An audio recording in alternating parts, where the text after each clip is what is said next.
Dirty Michelle, camera. clean your camera. I'm trying. It's a little better. I'm not trying to complain, but I thought I'd have a new computer by now. So, You do. It's just not in your possession. I know. It At this hasn't been point- for 2 weeks. I feel like I am exhibiting how much I've grown in patience. Well, one of those weeks you were gone. Mhm.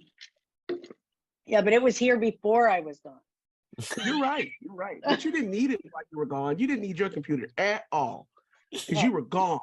Yeah, I wasn't responding to you, was I? When you emailed me. Oh, shots fired. Shot fired again. Oh. Man. That's so funny. Well Okay, played. no long vacations for you. No. Well, you just don't know what it's going to be like living with me when I'm out of seminary, you know? Oh, I don't. Yeah. Yeah. This is It's a all whole new stuff. world. Mhm. yeah. Yeah, I'm seeing you update stuff on Facebook and comment. I'm like, what is Michelle doing? Yeah, that's she's right. like, She ain't got to write a paper. yeah, I know. Yeah. This whole time we didn't think Michelle was any fun at all. I We was were- just busy. We were way off. Welcome to Second Take at Eastlake, a podcast of Eastlake Community Church in Irmo, South Carolina. You are invited to join us any Sunday at 9 or 11. Yes. Man. So Ray, I can delete this if it's not public news. But didn't you get accepted into something? Should we announce that? Yes. I did not announce that. I was too busy trying to collect myself. Is it news So that you want to announce? I mean, I guess I was accepted into CIU's competency-based theological Master's in Divinity program. So I'll be starting back to school soon. So stay tuned. So I got one leaves and one goes my in. acceptance letter. What you say? Yeah, One leaves and the other goes in. Yeah. we're mhm. trying to keep it balanced over there at CIU. Yeah. Yeah. That's Man. one way Okay. of putting it. So if it is a Master's of Divinity, does this mean you're going to take Greek or Hebrew or both? Yes. Oh, okay. Look at you go. Okay. Well, I'm gonna say if one leaves and the other goes in, then take your time, Ray, because I don't ever want to go in. Take your time. 10-year plan sounds great to me. Yeah. I Yeah. am not trying to do a 10-year plan, but we will see what happens. Yeah. Well, it's just all those other things in your life that keep interfering with it, like having a family and running a church, Yeah. Yeah. So there is that. So Well, hey. we'll see what happens. Does perspective count towards it? No. I mean, That it would gives be an me credits. undergraduate I have degree. credits. I have credits. I have those credits, but yeah. No, that's not on the course curriculum. So didn't think it I've was. already seen it. And so I mean, if I'm able to do it at a moderate level, I could be done in 18 months. So I don't think I'm gonna be able to get it done in 18 months That sounds like a lot. because Michelle is enough to handle without, thinking about Rob or Philip. So Well, I'm the church planning might on go down. I'm planning on being very difficult. I don't know about Michelle, but that's my plan. Well, I don't Well- know, Philip. I was evidently in the remedial program because there was no one that told me I could get done in 18 months. They did. Maybe that's what they do to get you to sign on the dotted line. Okay. It's a different program, just to be Yes. fair. It's a different program. Let's see, the So dean's name, which right now escapes me. Help me out here, Ray. The Proto? dean of, yes. Okay, so Yeah. Dr. Croto came up to me at graduation, congratulated me, and my mother's walking along with me. And my mom asks him how long he's been at CIU, and he says, 10 years. And I looked at him, I said, same as me. That's amazing. He laughed. He Oh. said, you almost didn't make it. I said, but I did. That's all that matters. That's right. Do you have Right. to finish it in 10 years? Yes, You do. That's the limit. evidently. Or, have an act of God to interfere or something like that. At least in my program, that's what you had to do part-time. Okay. So, All I'm saying is I'm trying to get on the fast, quick program. yeah, the one you pay $500 on the internet and they give you a master's in divinity. Yeah, I was gonna get my ordination. Well, after seeing your ordination, Michelle, I would have definitely gone online and just gone to ordainme.com. Here we go. Here we go. Yeah. Lord. No, I was glad. I told you, Ray made it memorable. I even thanked him for it. Yeah. Oh, okay. Yeah. Well, If everybody, you guys see me on the back of the parking lot being roughed up, know that it's these two. Just know that it's these two. we're out there roughing him up. Oh, yeah. We're so bad. Good times. Well, hey, Uh, did you guys have a good weekend? We had a holiday weekend. I mean, I know Ray did some really cool stuff because he was giving out water to people. I saw that Yeah. and I was like, well, my gosh, I'm a horrible person. I No, didn't you're get not. water to anybody. No, So, you just got a lot of people wet. That well, you did that that is yesterday. true. You I did hit him give with a water water to balloon. people. Yeah, water balloons. Yeah. So, You didn't hydrate them, you saturated them. yeah. I dehydrated them. So how did you find out about the laser show and who asked you to be there handing out water? So when we did the Juneteenth celebration, the mayor had asked, would we even think about possibly coming, because that's when he was even thinking about Philip's truck. And so he made that comment to us there, and Okay. we were so busy, nothing happened with it. 2 weeks later, he calls me and says, Ray, I have a guy that's going to come to Irmo Park for the laser show, and he's going to give out free hot dogs. And I would like to know if you guys would be willing to come and provide bottled waters to people. And so the time in which he told me about this, I'm like, okay, Michelle's out of town. And at the same time, I'm trying to consider how to invite people into this and who can I trust to run point on it.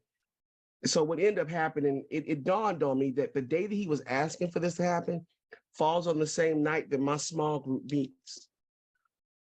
And so I just told my small group, I said, hey, would you guys be interested in? And they were like, absolutely. And so that's what happened. Now, when I posted on Facebook on Monday night about us doing it, a few other East Lakers showed up to help because Fun. they were doing nothing on Monday night. So they stayed for the laser show and it was cool. Wow. I think a laser show sounds awesome. I would love to see a laser show. It was good. That's cool. It's real good. They used the trees as the backdrop. So Ooh. you had lasers literally dancing on the trees down in the amphitheater. Hmm, Wow. that sounds cool. Yeah. We'll get to the point here in a second, but I can't A help lot of but wonder. families. What's that?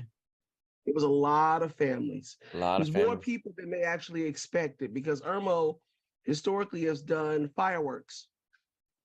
And with the mayor, I'm assuming that he's heard from some of his constituents. And what he decided to do this year was to go away from the fireworks and to go to a laser show so that the veterans that suffer with PTSD could have a place Mhm. that they could be with their families.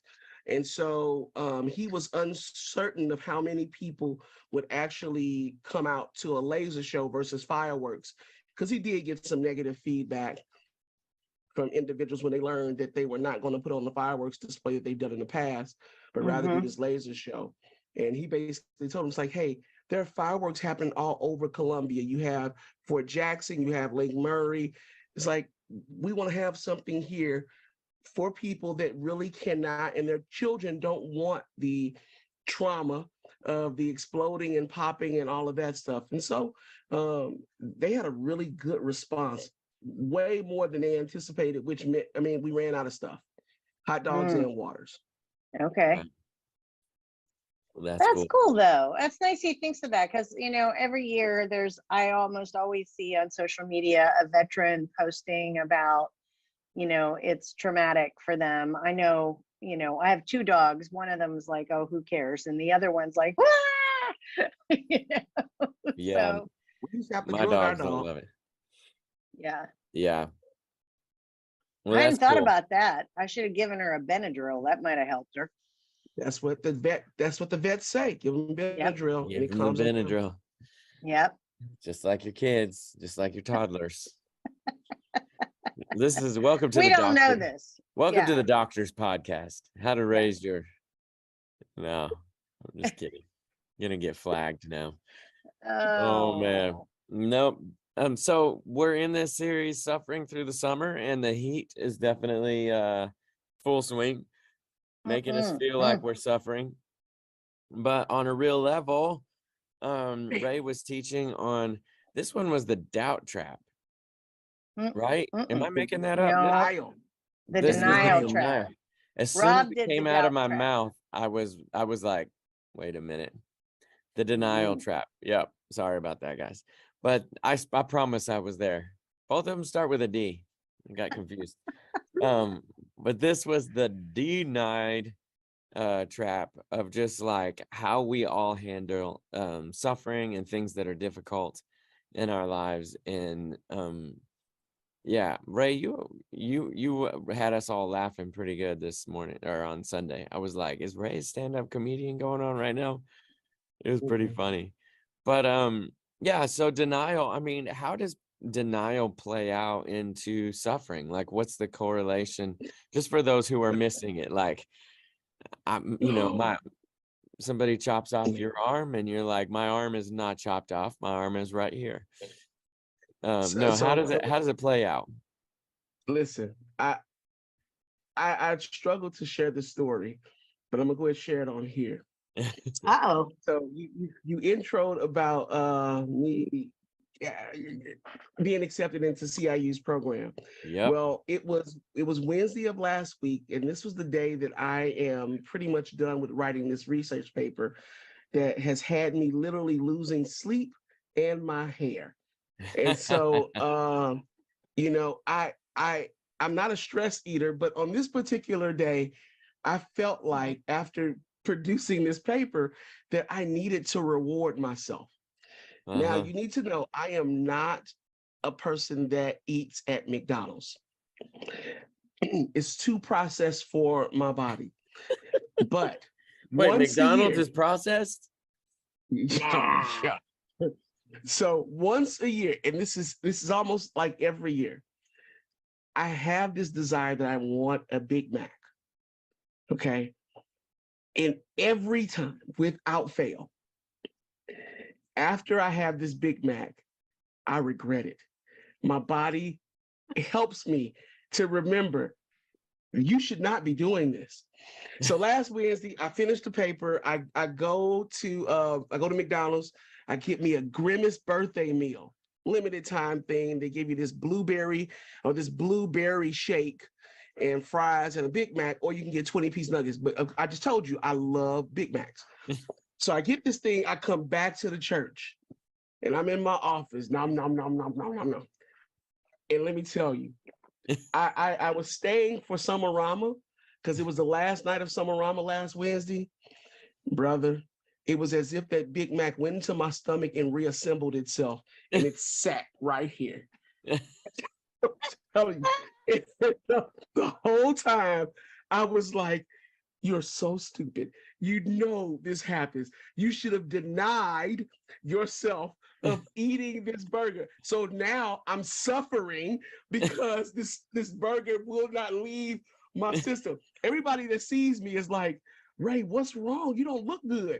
And I have to tell them this story. And they're like, are you drinking water? I'm like, I can't drink any more water. I'm sloshing around just walking. And I'm wanting this thing to move out of my body and it will not move. And so the point is, correlating it to this message, is sometimes we're in denial about the very things that actually has us suffering. Yeah. And unfortunately, when we fail to acknowledge that, we prolong our suffering. Mm-hmm. I told you that this happens every time without fail. And you would think that the experience I would have had 364 days ago would be impressed upon me. Not so now the people that I've shared this with, they said, now we know. We're going to make sure you don't get another Big Mac. Or when you think about wanting a Big Mac, we're going to remind you of this instance. And I pray you do, because I know it's going to come up next year one day that, hey, it's like Satan. It's like, hey, you know you want one. You can go get you one. And by the time it hits me, Satan's gone. He's like, oh, that's messed up. That's messed up. You are in denial about what a Big Mac will do to you. Yeah. No, not anymore. I'm not in denial. Not anymore. I'm not in denial. Okay. You've been reminded. Yeah, I've but been we're reminded. at day 7, right? Out of Day- 365. How Yeah. long will it take to forget? Oh yeah. You know what, Ray, though, that's funny because food is actually a great example of how we can be in denial. Like we can think, just this or just that. I'll just have this, but tomorrow I won't. I'll just have a bigger lunch, but I'll have a lighter dinner. But then dinner comes and here we are hungry again. Oh man, that's a perfect like entry level example of how we can be in denial of, and to bring it to suffering of the thing that ultimately is hurting us and not helping Yeah. us. You know, we think we're in control. I mean, I think even about like your story made me think about alcohol, and like nobody thinks they're going to become an alcoholic, and nobody usually thinks they are an alcoholic. Which is why, I mean, I've never been to AA, but I believe that the first thing you do is to admit I'm an alcoholic. That's the first step, is admitting that there's an issue going on. Yeah. Because it's just so easy to think, well, that's not me. I mean, I'm in control, but then everybody else around you sees it. Wow. Yeah. And you know, I brought up food, you brought up alcohol, but the reality is we are in denial about many of things. And they're not always what I would call the top 5, you know, such as things such as drugs, alcohol, maybe porn. You know, let's think about things that are really normative. Like we're in denial that we actually need to rest, or we're in denial that we actually need to slow down, or we're in denial that our marriage is actually in trouble, or we're in denial about that I really need to be a part of a community, or I need to be in a Bible study. We're in denial about many of things. All the while, we're suffering because of the denial. Yep. So true. Well, I know right now, Kristen finished working today at 12, and she texted me and she said, I'm going to sleep. She's not in denial. Yeah. And I'm here with you it. guys. Yeah, I feel it. Yeah, that's why I almost didn't make this morning's prayer meeting, because like I went to bed last night, I was exhausted from the heat and I didn't set an alarm. Yeah, so I was in denial. Well, actually I had a lack of knowledge, but you know. What's sometimes like a first step towards seeing something that you might be in denial over? Like, what are some signs or things like, so let's say a person's watching this and they're like, oh man, I don't want that to be me. Are there any signs or things that you would say, hey, this would be a good way for you to know, hey, there's some stuff that might be damaging my life, making it less than ideal that I can't see? it depends on what it is, but like we started off talking about food. So, there's nothing like the number on the scale or your pants being too tight. That'll get you every time. Right. Yeah. So that, you just, and that relates to a lot of other things. I mean, just like allowing yourself to see the cold, hard truth so that you can make choices, so if you don't rest well enough, I mean, you could end up with a blood pressure problem, even if you don't have a weight problem, because you're so completely stressed and you go to the Yeah. doctors and your pressure's up. Sometimes I've been in denial about relationships because I really want to trust people and I love people. And so it can be easy for me to give too much benefit of the doubt. And so sometimes I just have to be honest with myself, like, you know what, that person is really doesn't have your best interest at heart, and you need to be real about that. Mm-hmm. So nothing like reality. Yep. I would say listening, because if you really have, if you're in community, you have people around you that love you, that really love you. They've been telling you. They've been telling you, and so that means you really need to humble yourself and listen to what they have been telling you. I mean, even the Lord, because of his great love for us, he tells us. Mm-hmm. And often we blow through what he's telling us, and what he'll do is he'll send people that we're in community with that we tend to listen to tell us as well. Mm-hmm. And if we blow past them, the next time it's our body. Mm-hmm. And by that time, it's kind of late, because the doctor has told you and you ignored him. But when your body decides to start shutting down or not functioning the way that it's supposed to, yeah, that's why we have to listen. Mm-hmm. I've found that I've made a lot of good friendships from different just different areas of my life and different things. And it is interesting to me how every friendship has like a common denominator. So like these are my friends I play basketball with, these are my basketball friends. And so when you get together, all you can do is talk basketball, in the beginning of that relationship, because that's what the relationship was founded on. These are my drinking buddies. These are my, woodworking. I don't know. Boating buddies. Yeah, I'm making up stuff, but like there's a common denominator among a lot of friendships, and then your true friend, like your really good friends, you can just do anything with, and you're always good.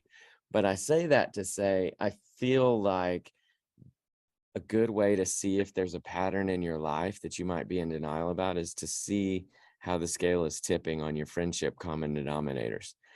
Do I just happen to have a lot of buddies that all I do is eat with, or all I do is drink with, or and then wait a minute, that is beginning to define who I am versus something positive.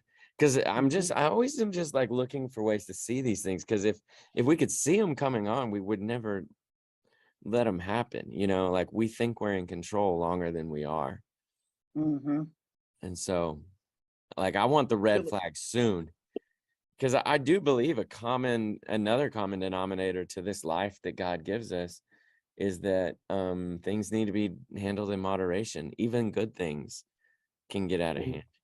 You could take Ray's going back to do a Master's of Divinity program where you can even take theology, a good thing, and just begin to worship it, and it becomes a bad thing, like everything has to be handled with this balance. And so denial is not admitting that the scale is tipped too far sometimes. Right. Yeah, it's crazy. I'm always watching out for it and missing half the time, I'm sure. But you're right, friendships and different things will tell you. Okay, I got another one. What about in relationships, friend relationships, marriage relationships? um like, how do we suffer in those? How can we avoid suffering by seeing the things that we are denying? Like, if somebody wants to have a good relationship, let's say a marriage or friendship, and we're talking about denial and how we miss things, like, how can we help people that are listening to be able to analyze and say, wait a minute, maybe I'm suffering and I have been, and I need to work on this? Well, I think one thing, there are people who have trouble making friends. And I know some people who, they're extremely negative and critical. And so when you're a negative and critical person, it's hard to make close friends because people either don't want to hear the negativity, or they're afraid that when they're not with you, that you're thinking or talking negatively about them. I mean, we all have problems. That's not what I'm talking about. But I think if you want to have good relationships, you need to ask yourself, how are you approaching people? Are you approaching them that in your mind you're critiquing all the things that they could be doing differently or better? Or are you approaching them by highlighting the really good things and saying the really good things and lifting them up? And you're just never going to have close friends because people see that and they're like, I don't really want to risk a friendship with a person who's that critical. Right. I like that. Yeah. I think this requires just self-awareness. Because in this book, on page 107, Paul Tripp says, no one is better at swindling ourselves than us. And so, we will build all type of complexes, like a martyr complex, and those don't bode well in relationships, where you make yourself the center of everything.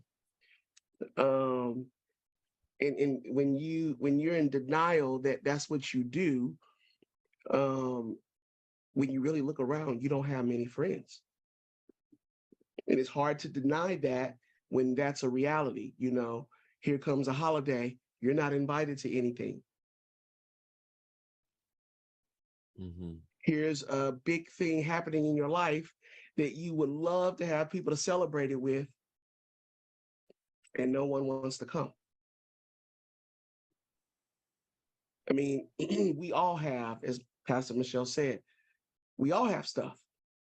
And one of the things that I can honestly say I'm thankful for at Eastlake with our staff is that we're honest with each other, where we are, what we're dealing with.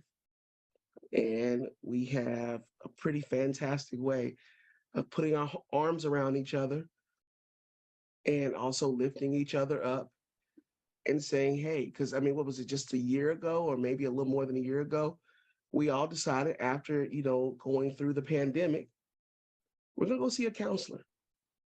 Everybody. Because we all had stuff that we're trying to manage, work through, and move beyond. And so it's about being honest. Like an honesty of I was thinking about this when you talked about the pandemic there at the end, of like admitting that you can't do everything in the relationship. So, this is kind of about friendship. I'll talk about marriage a little bit, in that there's a point where you will find freedom when you can admit this isn't something I'm good at.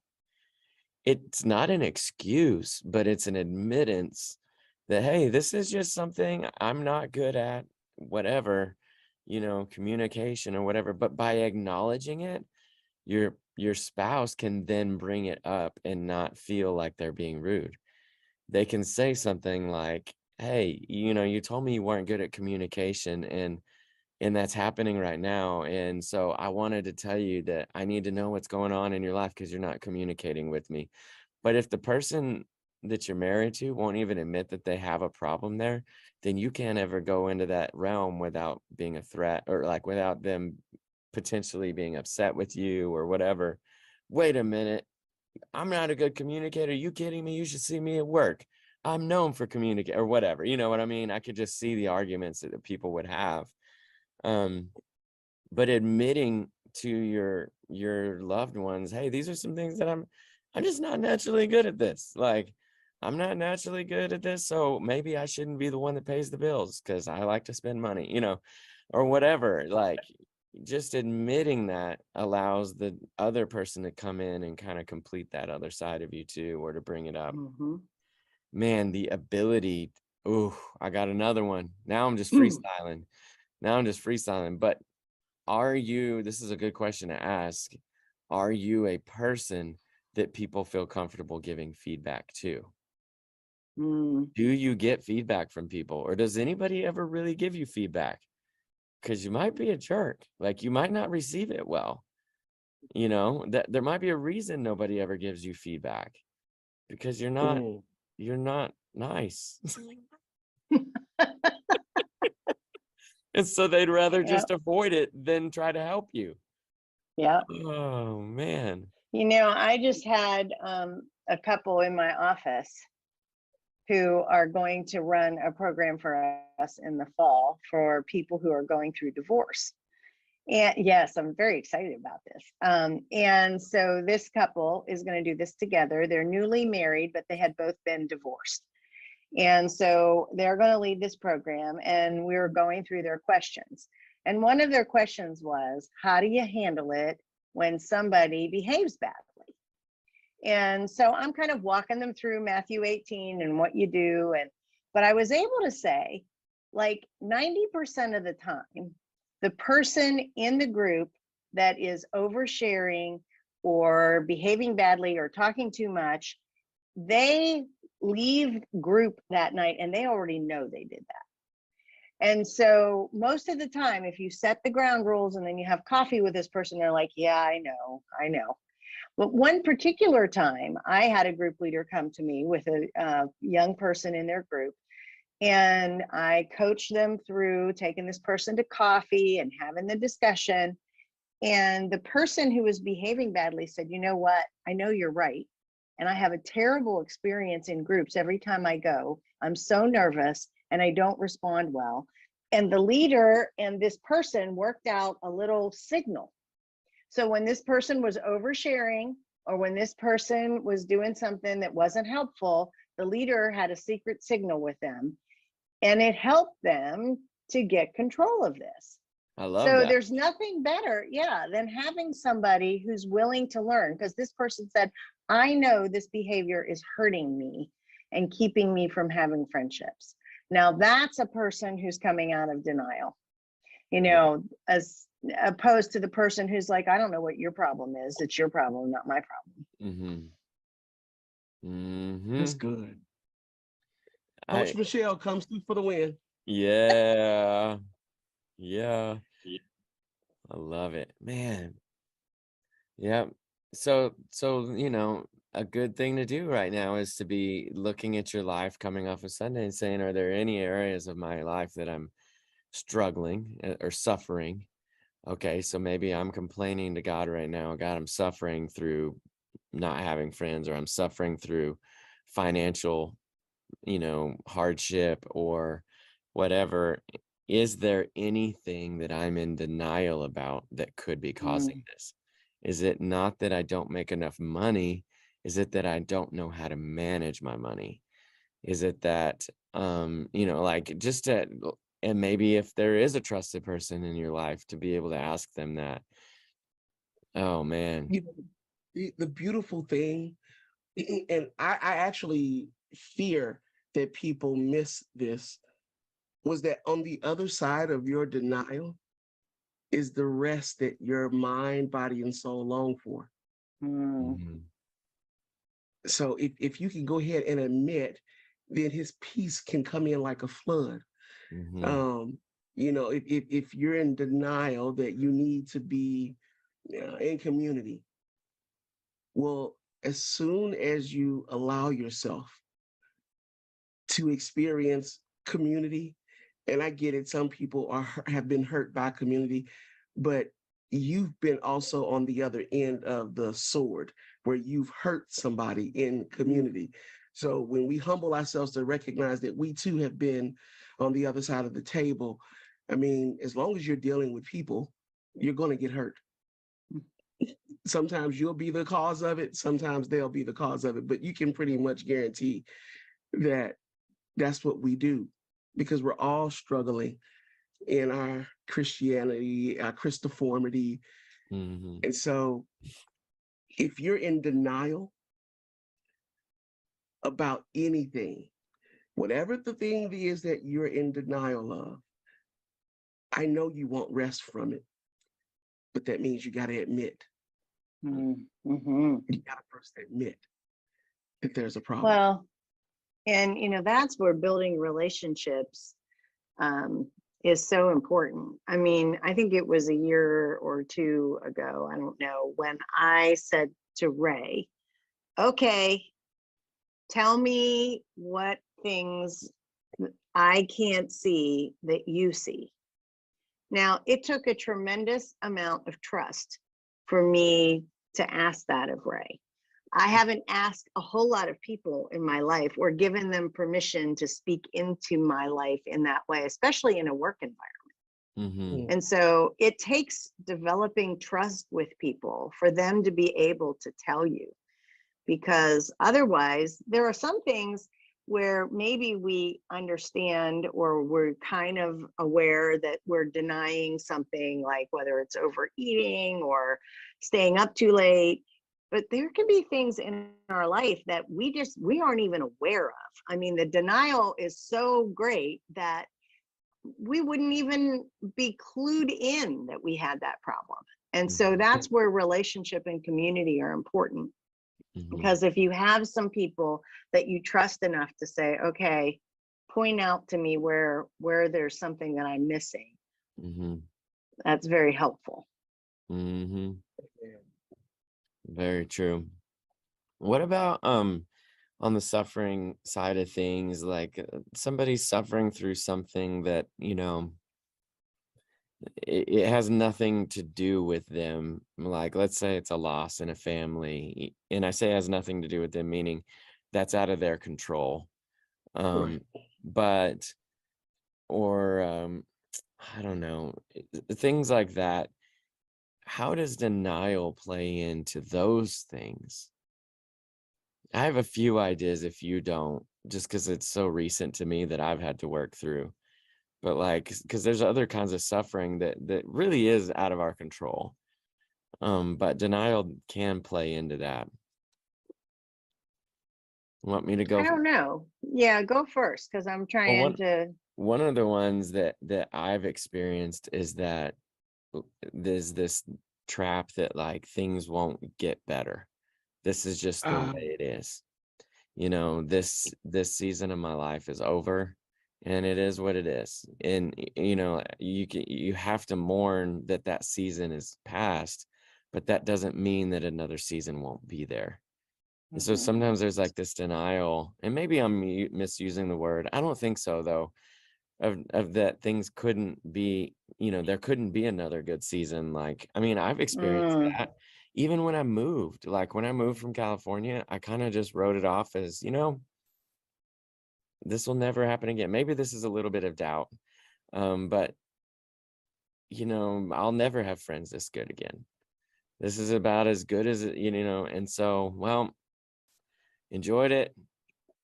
Oh, well, next. And mourn that loss. But the reality is that I guess maybe this isn't denial. It might be doubt. I might be crossing over into doubt, but regardless. Or it could be discouragement, and that's coming up. Yeah. But the reality is here I am 3 years later, and it's not true. There's a whole new season with wonderful people that's just as good. I don't even compare them because they're two totally different seasons. But just as good. And like, life is great to be alive, and it's wonderful to have these friendships and so on. But I don't know, I get discouraged, or I think a lot of people are in denial that anything good could come again. That was the best job I could have ever had. I'll never have another job like that again. I'm just gonna suffer. You know what, Philip, let me help you out and all of our listeners, whether they are following online or they're reading the book, here's the beautiful thing. What you just talked about is what she's leading to this week. And here's why this is important, because all of these things start off in our mind. Mm. Mhm. Fear leads to envy. Envy, because what envy says, now we didn't spend a message on this one because we thought it tied into another one, but envy looks at the lives of everybody else and says, why can't my life be like that? You know, whether you're Mhm. surfing Instagram, Pinterest, Facebook, whatever, you're looking at other people and you're going to God and saying, I go to church more than they do. I give more than they do. Why can't I have that life?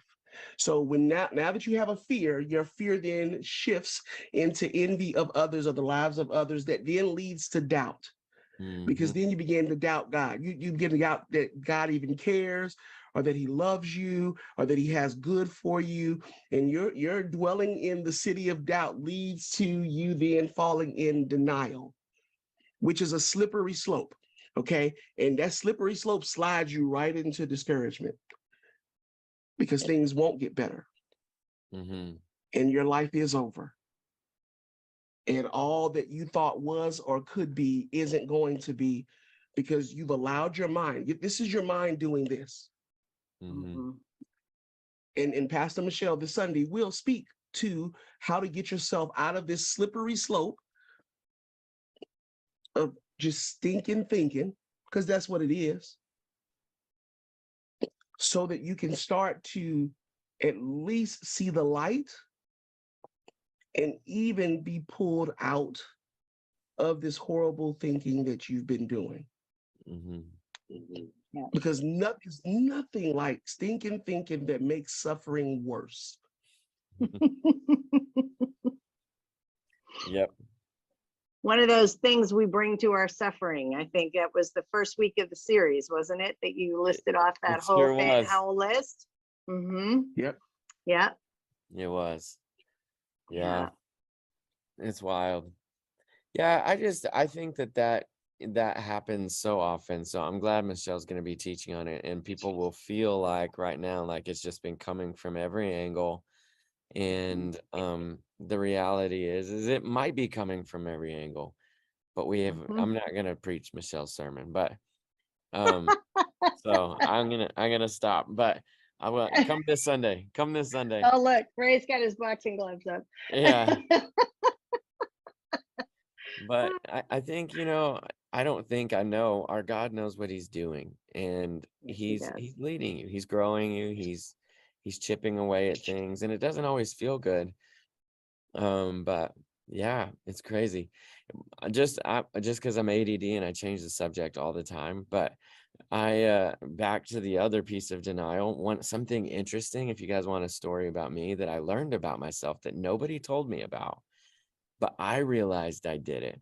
So I am well, here I go pumping myself up, but I feel like I'm pretty compassionate. Like I want to be self-aware. I have a high value on like I don't want to hurt somebody. And if I did, I'm really bothered by that because I just genuinely don't want to hurt somebody.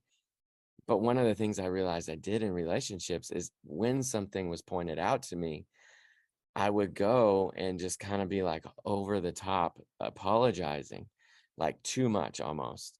Just like, I'm so sorry I did that. Oh my gosh, I can't believe I did that. Like, whoa, like just so bad. Like I never meant to do it. But then what it did is it made people not want to tell me when there's something I could have done better because they know that I'm going to beat myself up. And so it's almost like Mm. this circular like self-defense of like, now I'm not getting the true feedback because people know that he's gonna be so upset that he hurt my feelings. So then I never get to know that I hurt their feelings. Nobody even told me that. I had to self-discover that one. I realized it. Good And for so you. yeah, but I mean, none of us That's are good void of this stuff. self-awareness. Yeah, none of us Mm. are void of this. And I don't want to be like that. I want people to feel free to say, hey, that was messed up. You shouldn't have said that or whatever, and not be worried about hurting my feelings for hurting their feelings. Right. Yeah, because that's really hard when you've been wronged by somebody and then you point that out to them and you end up feeling like you're the one that did the wrong instead Yeah. of the person that you've pointed it out to. Yeah. That's really hard. Yeah, I could see how, but that's also, it's a natural reaction that we all have, is to feel defensive when somebody has a negative criticism of us. Mhm. But to be able to recognize that and then just be quiet until you can sort it out and respond appropriately that's really good and really important growth. Yeah, man. You know, Philip, you asked earlier about, are you a safe person to get or give feedback? And it made me think about teaching team for us, that there's a portion of our meeting dedicated for that, for feedback, and whether it's positive, questionable, or even negative feedback regarding the message that we just preached. And we also have the ability to speak into the speaker before they speak. Because they share, the 30,000 foot view of where they're going to be preaching or teaching from, and we ask one another for, hey, do you have a song, or a movie clip, or video, or something that am I missing something? Because I mean, just to be honest, I'm not a woman. And so I know my proclivities is to speak from a male perspective because that's what perspective I hold. And so it helps to have this wonderful woman in the room to help us to say, wait, you might want to consider restating that differently, or have you thought about, or, so I hope that we maintain that as a team, because the last thing I want is for us to come together to review a Sunday and people just pat each other on the back because Sunday's already done, and there's no point in telling them, no, I need to know, did I misquote something? Did I do something wrong? Could I have done something better? Because Sunday's coming again, and I want to make sure I grow as a speaker versus become worse. Mhm. Yeah. Well, and what I love about that is that we do have the opportunity before we speak. And I think that saves us from a lot and keeps that relationship safe. Because then when we do have something that's more on the critical side after speaking, it's not as bad, because generally we will have caught things, like as a team, if we feel like there's a real problem with somebody saying a particular thing, we talk about it ahead of time, and that person has the opportunity to pray and seek God and decide if that's really what they're supposed to say. And it's a lot easier to On the do front that end. before you speak. Yeah, Yeah. on the front end. And that's what makes the back end safe, you Mhm. know. And I want to say, but if you're listening to one of us and you have a problem or a question about our message, the best time to catch us is not immediately after we've given it, but to wait and pray and find out if you're supposed to share it, because sometimes we are, and sometimes the Lord says, no, they don't need to hear that. But don't catch somebody right after speaking or being on stage. It just is not the best time. So timing's important. Yeah. Can you share why, Michelle? Can you share why that's not the best time? Well, there's a number of reasons on a practical side, and you wouldn't understand this till you've done it. But there is a spiritual battle that takes place when you're teaching God's word. And at the end of your time, you're just physically exhausted. So you're not able to think as well or articulate your thoughts as well as you might be if you weren't physically exhausted. But then there is the spiritual aspect of the enemy will come at you after you've been on the stage and will hold up to you anything that he can hold up to you, like, oh, well, you messed this up, or maybe where Philip's concerned, hey, that song wasn't the best, or so-and-so missed their cue to come in, whatever it is. And so the enemy holds those things up to us, and we're already having to deal with that. And so if we can rest from Sunday, and then if there's something after you've prayed about it that you feel like you have a question or you want to ask one of us about or need to talk to us, we are open to feedback. But the worst thing in the world is for somebody to text you or call you or come up to you immediately on getting off the stage and offer you criticism. You're just not in a place to receive it. So be wise. Don't be in denial. Mm-hmm. Philip, this makes Yeah. me want to ask a question, and I know we did not plan for this discussion right here. Philip, what type of spiritual warfare do you feel that you're under every Sunday as you lead? Whether you're leading a song or you're leading the band or you're leading in the room, what are you feeling like you're contending with? And what is, I mean, do you share Pastor Michelle's sentiments Mm-hmm. about, when it's over, you have this massive just exhaustion spiritually, mentally, physically, emotionally? Oh, 100%. 100%. On Sundays, I can finish and be flat out exhausted. I put away more calories on a Sunday morning, and it sounds so stupid to say, but it's true. I eat so much food on a Sunday morning, my body just like churns through calories and exhaustion. And I know it's different because I play music for longer other places that is not a spirit. Well, everything's spiritual, but it's not like a Sunday morning type thing. And I'm fine. It's no different than just sitting at home and rehearsing. Like, it's not exhausting. It's not a big deal. Done. I'll play for 3 hours and I'm fine. But on a Sunday morning, I will finish and there is not much I can do. And honestly, just being 100% truthful, it's hard sometimes because the 11 o'clock service are the people that wake up late and they are just spry and chipper and ready to go, man. And I'd love it. Like, I don't want them to change it. You 11 o'clockers, you do you, because I love getting to lead worship at 11 o'clock. But when the service is over and everybody's just kind of hanging for a while because they just woke up or whatever, I am so tired. I am just dead out. The most tired I am all week. I could work. You guys know I work outside building things. I'll work 8 hours sweating through the sun and I won't be as tired as I am on a Sunday. Yeah.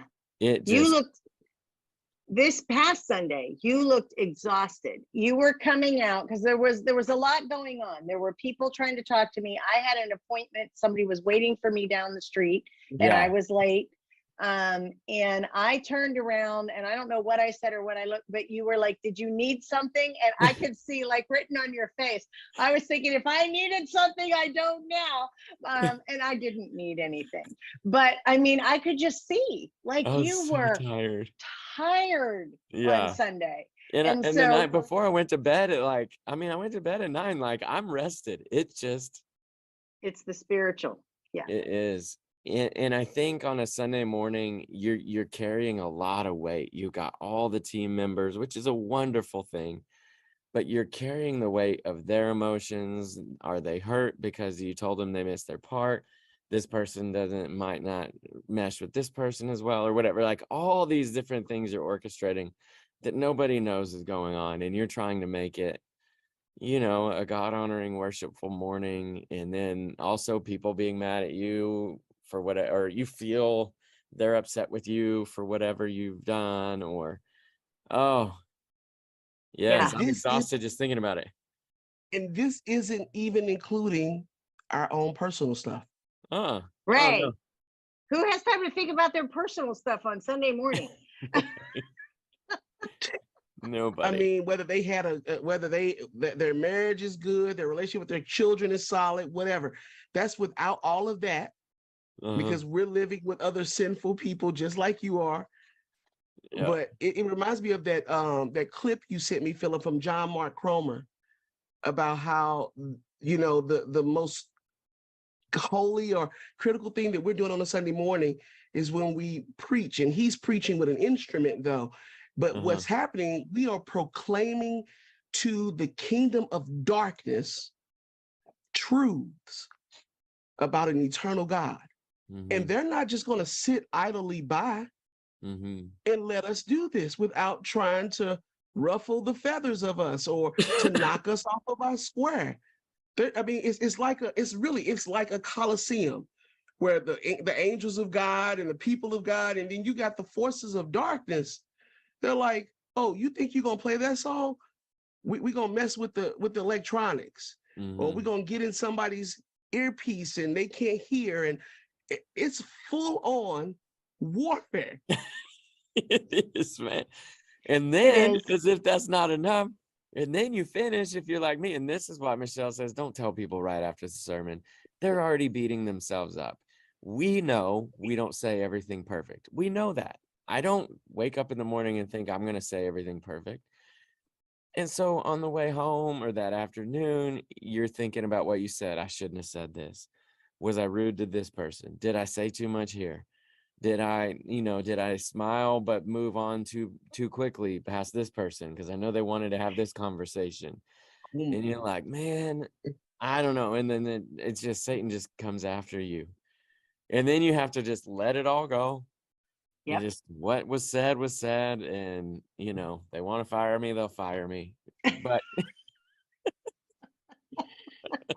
I didn't 'Cause if mean we it. don't I'll let go, apologize where I need to apologize, y'all, if we don't let it go, and this is serious, discouragement is real. Mhm. Yep, it is. It's very real. Yeah, it is. And we're talking to ourselves. Yeah. And then somebody comes up and says, hey, I couldn't help but notice that you and when you quoted this passage, you the Hebrew says, and you're like, I can't with you right now. I'm not ready. Yeah. I'm not ready. Are you kidding me? Come to me on Tuesday. Give me a Yeah. day. Give me a day to just kind of like get back to humanity. And I mean, I know for people that don't have to do it, they probably think, okay, they might be romanticizing their jobs. They think they're more important than they are. I'm telling you, get up there and lead worship. And don't be, I'm not going to say singing is hard. Sing sometime, but just be in charge of the whole thing. And then talk to me. Be in charge of every cable working, every projector screen, every computer, every slide turn, every personality. And then talk to me. Then call me. Oh. Anyways, this is But we getting should real. We're getting hey, real. hey, we should have a day where, hey, you do it. So so you got okay. We gonna have you lead worship this week, next week, Uh-huh. and you're gonna preach, and you're gonna do groups, and you're gonna run the online church, and we're just sit back and watch. We'll sit there with a notepad. Yeah. Only because I have had some people with notepads during service before. Oh, Making boy, notes, that's not too notes for funny. what God's saying, notes for the mistakes you make. Yeah. Yeah. Oh my goodness. You're leading worship and you sit out and you're like, oh, that person's taking notes, aren't they?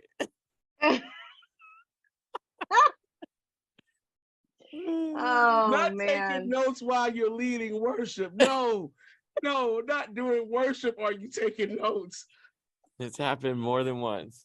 Oh, that's too funny. You guys are Oh too my much. We goodness. probably are getting too honest now. Now that people, now this is a Yeah. We're not in podcast. denial. You can Yeah. we're not in denial. We're not in denial. No, we are not in denial, and we still love each other and all the people. We do. In So spite of all that, yeah, I wouldn't want to be doing anything else than what God's called me to do because it is good. Yes, and you but know what yeah, feels the Guys, best? you So don't know the trouble I had to get Michelle to come back from Michigan. you know what the best is though? If you're a person out there that you're hearing us kind of rant a little bit and you're thinking, man, I hate that they feel that way. I would love to make their life easier. Well, I'll tell you how you can do it. Michelle is preaching this Sunday. Pray for Michelle, right? Every day this week, pray for Michelle. If you've never prepared a sermon, it's no joke. It's hard. Pray for Michelle. And then one of the best things, I don't know about you guys, but when there's people that are sitting out in church and they look honestly interested, they're smiling, they look interested, and they seem like they're glad to be there. Those are it's so encouraging. As opposed to the people who don't mean bad, but the people who are kind of have this look of like, I don't know, convince me. Those are so hard. That's a hard crowd. Don't be that. Yeah, no, be in the amen corner. Be in the amen corner. We like it. It's nice. Just smiling, and like it feels so good to get up and teach or lead worship and feel like people are behind me, not people are wondering if I'm gonna mess up. Yeah. How are they gonna do this? And most of the time they're not, but it's the head games. It's the head games in our head. Yeah. Yep. Okay, guys, we So- got to shut this podcast down. You guys talk too much. We went too long. Yeah. Yeah. I'm We gonna have did a go too fit long. getting this thing uploaded. Yeah. All right, Yeah. we If gotta it go. doesn't Everybody. go live, we'll know why. Yeah. All right. We'll see. We love everybody. See you guys soon. Bye. Bye. Eastlake Community Church is an intentional, multicultural community empowered by the Holy Spirit. We passionately pursue a loving relationship with God and everyone Jesus was sent to die for, here, near, and far.